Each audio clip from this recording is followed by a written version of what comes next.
Hi everyone, welcome to my channel. My name is Gabriella. I hope that you're all doing well.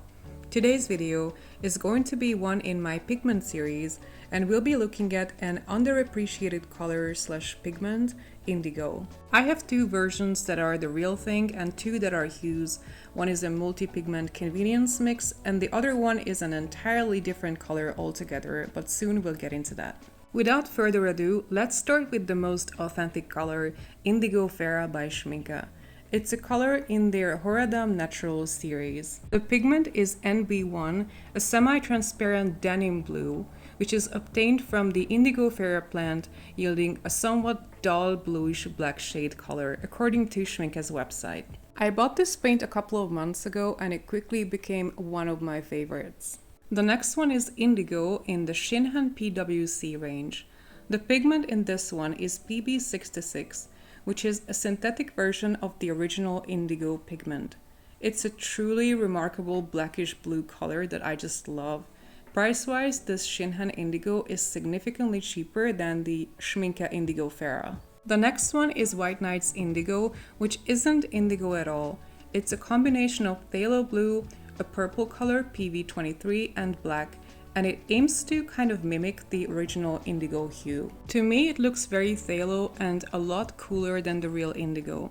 It's a nice color, but it's not my preference to use. And finally, Indigo by Renesans Poland, the pan version, not the tube version. The two are actually different pigments. This one isn't indigo, it's actually made out of PB60, which is indanthrone blue, an entirely different color, and I'm very confused as to why they chose to use this pigment for indigo, to be honest. In the rest of the video, I'm not going to use this color anymore. I only added it to show how brands use various pigments for indigo.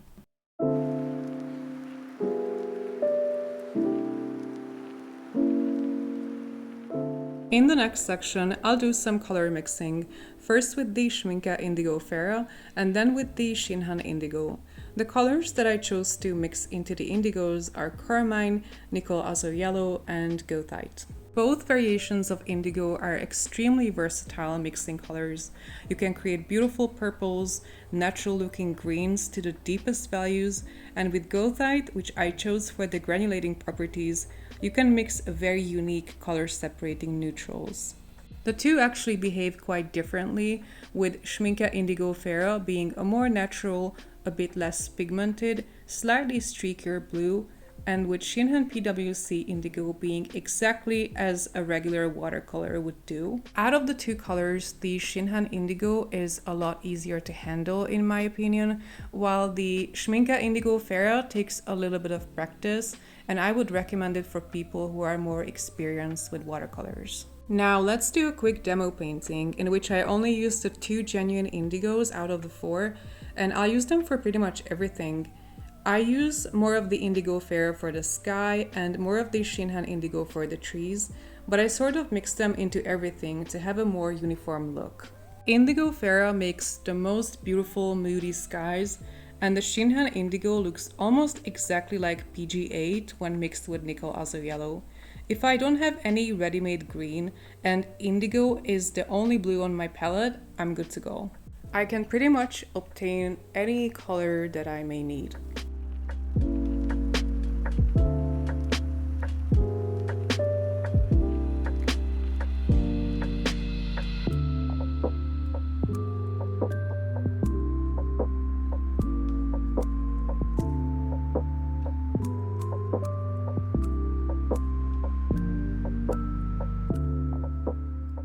One thing to note, the reason why genuine indigos are hard to come by in watercolors is because they are not the most light-fast pigments.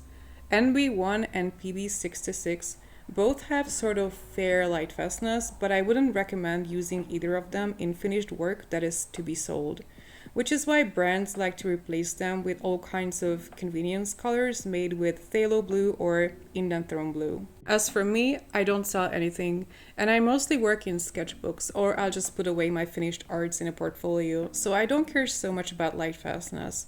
I love working with indigo. It's one of my biggest obsessions this year, and I highly recommend it, either of them, to try them out, to experiment with them, to achieve really deep values and natural hues.